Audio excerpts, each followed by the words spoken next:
Okay, and we are rolling back live for our 2 days of coverage at the Jolt Conference here in Music City, Nashville, Tennessee. And we're continuing our coverage right now with Brendan Frazier, someone I've been wanting to talk to for a long time. And finally, the stars aligned. And you, of course, are, as a lot of you in the audience will know, the Chief Behavioral Officer for RFG. So, Brendan, thanks so much for joining us. Yeah, I'm happy to be here, right here in my own backyard in Nashville, Tennessee. And excited to be here. I didn't know this was your backyard. Yeah, indeed. Cool. Yeah. Well, I'm going to try to explore a little bit tonight. Yeah, you sure? I got some recommendations for you. Oh, I will take those when we wrap up, or maybe we'll do it as part of the live stream here. Who knows? We'd change directions and do like here's what you should do when you go to Nashville kind of thing. Absolutely, that sounds good. Well, this could be even better too, and perhaps even more useful for those in the audience. So, as we were talking about, we'd like to focus on answering one of two questions: why should someone go RIA? How can they go RIA? So let's talk about the why, and we really press this button a lot. When you go RIA, you have so much. Usually, I would say, and by usually I mean like always, more control over how you run your business, how you deal with your clients than perhaps you do with the guardrails that are imposed upon you, especially in like the wirehouse or broker-dealer world. Mm-hmm. One of those is crafting a whole new type of service model, a whole new value proposition, and you could fold in one of my favorite topics, and I know yours, behavioral finance. Yeah. Are you seeing that with advisors that are joining your shop? Yeah, I mean, absolutely. And fortunately, because otherwise I probably wouldn't have a job, right? As the Chief Behavioral Officer. So one of the main things we focus on is, like, there's not an advisor out there that works with human beings and their money that says, you know what, this human aspect, this human thing, it's not important, right? It's just about the numbers. Yeah. Typically, you spend about 4 days working with people and their money, and you go, wait a minute. There's more to this than just the numbers. Like, there's a human being behind this, and I need to get better at how do I work with the person, not just the plan, not just the portfolio, right? Yeah. And I think we all know that. But then we get to the point where we go, okay, but what do I do about it? How do I still have to do the financial planning. I need to be able to run these financial plans and build portfolios and reallocate and do tax strategies and estate planning. So how do I effectively implement some of these behavioral finance, or I actually like to call it the human side of advice, right? Because behavioral finance, I think, is a little bit more narrow, whereas human side's like behavior, but it's also psychology, it's emotions, it's communication, right? So advisors, they basically just want to know, like, how can I implement the most effective things possible? And to your point, like one of the ways to differentiate, especially in a world that's becoming more tech heavy, where tech's just doing more and more of the technical stuff. One of the ways to differentiate, one of the best ways to differentiate, is in the human aspect of the client experience. And so by going independent, one of the things that I do is we have these advisors that go independent. They've got all this freedom now of, hey, I get excited, as you know this, right? You've heard it. I have a blank slate. Right, I'm fired up. I'm imagining all these possibilities. All the stuff I've been wanting to do for 10, 15 years, but I couldn't.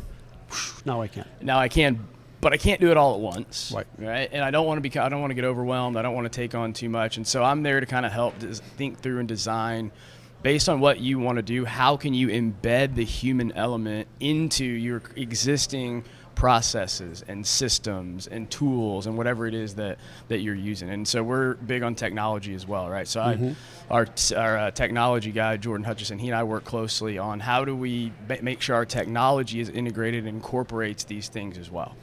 You know, that's a really good point, and maybe we could pivot down to that a little bit, because that is very similar to what I was talking about with Robert Sophia earlier today, which is, you know, I think I was surprised on how much he was referencing technology in his talk about marketing. And I told him, you know, when I think of marketing, I think of, you know, what font should I use, what color scheme, what graphic should I use? And he was like, that's hugely important for content. But marketing is going to get it out there, and you can leverage things like AI. So it looks like you guys are doing the same thing with behavioral finance. So behavioral finance is a very human thing, obviously, but it sounds like you're leveraging technology to really deliver it at scale. Is that right? Yeah, to make it more, I don't like this word. And I think there's probably a better one. Oh, not bespoke. Not bespoke. Oh, because I can't stand bespoke. Turnkey, are you okay with turnkey? I like turnkey. I don't love it, but it really does. It works, I like it more than bespoke, that's for okay, sure. Good, all right. So at least we went one step up. But we're trying to make it as turnkey, maybe the other way to say it is as accessible and implementable. Frictionless as possible. Yep. Right? And so again, advisors do a lot of things every day.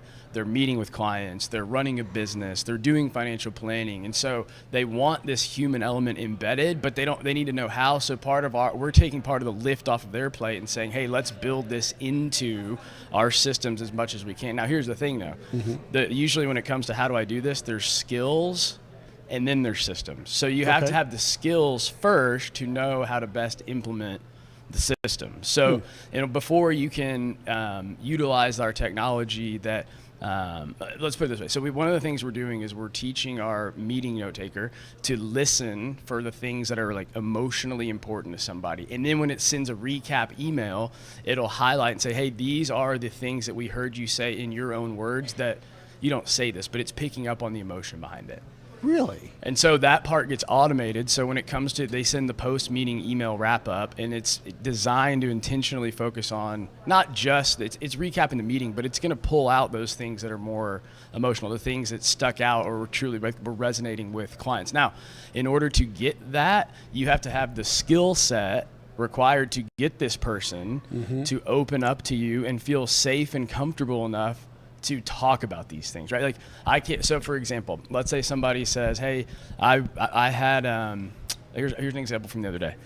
This client says I need to figure out how to retire." Well, we go down the path a little bit. The client says it's not actually about retirement. I just don't want to be 73 years old and hate my life anymore. I want the ability to retire. But that wouldn't have come out if we didn't have the skill set to guide the conversation to unearth that really important finding. So skills, then technology, right? So you have to be able to build trust and connection and listen with empathy and curiosity to get the person to tell you the things that the technology can then take and put in a recap email that you can then just send out pretty quickly within 24 hours after the meeting. I love that. So, it's almost like kind of a theme here today. So using the soft skills and leveraging the technology to make that better. So going back to what I was talking with Robert, the soft skill is make a really pretty font and graphics. That's kind of subjective and a pretty human thing, right? Yeah. But then use technology to leverage it.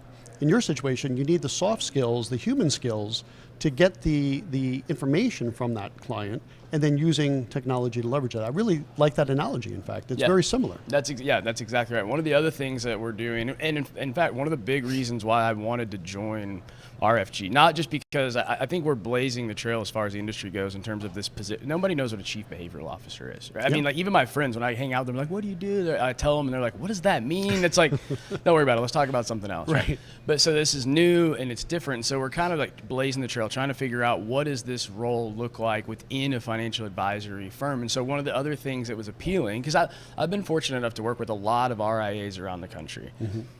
And when it came to RFG, there was something that was different. And one of those things is they don't just want the advisors to be equipped with the skills and the tools and the systems to implement the human side. They want to also make it available. We want to make it available to our advisors to spread this idea around money is more than just numbers. Like money can be psychological and emotional. We want to give them tools to spread it to their clients as well. So we do client events, like live or on webinar events on the human side of money and the psychology of money and how to use money to fund a good life, how to build a purposeful, meaningful retirement, how to do succession planning. How to do estate planning and transfer your wealth, not just like putting paperwork together, but how do you prepare your heirs and have those conversations? We do those type of events, and then we also send out videos to clients, or we give them videos to send out. It's bi-weekly, no. Whichever one is twice a month. I always get those two confused. We arm them with these videos that cover a topic that's not just market related or money related, but it's something around the human side, just to start introducing the fact that, hey, nobody's really told you about this, but there is this other element to money that we want you to be aware of. And if you want, you can talk to your advisor about it. I love that. And it's so important, and especially now with the great wealth transfer about to happen, like if not, we're already probably starting in, and what is it, 70, 80 trillion dollars, depending on which report you're reading. And if that wealth is going to the next generation, and of course, where else is it going to go, right? I guess some will go to charities, but most are going to what I like to call the KOCs, kids of clients. KOCs, that's right, And the KOCs, I have found, are not as interested in, what is this stock or this fund or that fund, but the planning aspect and the and I hate life coaching as much as I hate bespoke, but it's almost like life coaching, because that's what those younger people need. Like, here's what you need to be thinking about. And I think behavioral finance plays a really important role in that. No, I think you're exactly right. So I was having a conversation with somebody just over here earlier this morning around this idea of life coaching, right? It has a stigma to it. Nobody says I like life coaching. But let me tell you something. I've known 3 life coaches, and they're always the most the people in the need of most coaching themselves. I have found anyway. I don't know. They're it's like usually you're coaching other people. I'm like, I don't know about that. Yeah, right. What certification did you, anyways, we won't keep Life's like a dumpster fire, but yet they're going to coach other people. We'll let life coaches off the hook here for a second. Yeah. So, but what we're talking about may not be life coaching. The way I like to think of it or frame it, especially from the client standpoint, is we're here. One of the things an advisor can do and should do, especially as technology replaces more of the technical side, is you get to help people figure out how to use their money to fund the life that they want to live. Call it life coaching if you want. I mean, I don't like that. I would never use that term, right? But we're just here to say, hey, money is a tool to fund the life you want to live. And we have a process that we can use to help you identify the things that are most important in your life so you can use your money to do those things. Like life coaching, maybe, but whatever. It's I also. As long as we don't call it life coaching, I'm back on board. It's not like, the thing is, it's not. That's exactly It absolutely is not. And look, I've been doing that forever. And I joke with my wife all the time. Like as an advisor, I feel more like a therapist than I do a stock analyst. 8 times out of 10, because you're working with people through really difficult decisions, especially if they're going through a major change. Having a child go to college, getting a divorce, buying their first big place.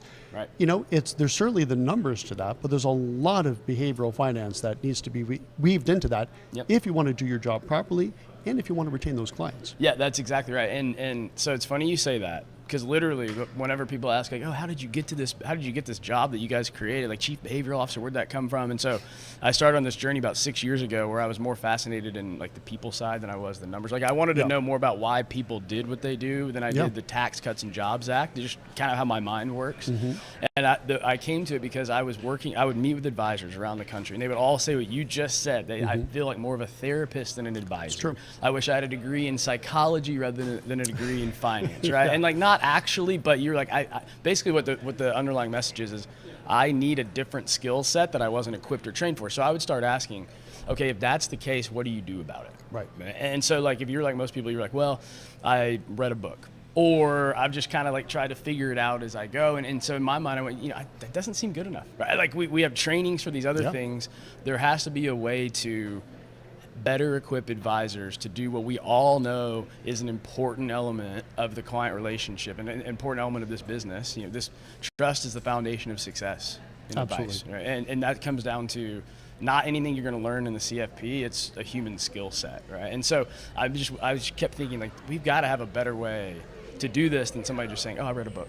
Yeah. And so that's kind of what prompted this whole thing. You fast forward 6 years later, and now it feels like we're at this point in the industry where more and more firms, more and more advisors are going, yes, I've known it's important, but now it's time to actually implement and do something about it. All right.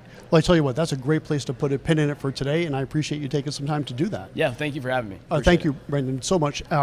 And so we are not done yet. We actually have one more segment to go, so stay tuned with us for our 2 days live coverage here at Jolt in Nashville, Tennessee. And Brendan, thanks again. That was fantastic. Yeah, thank you. See you soon.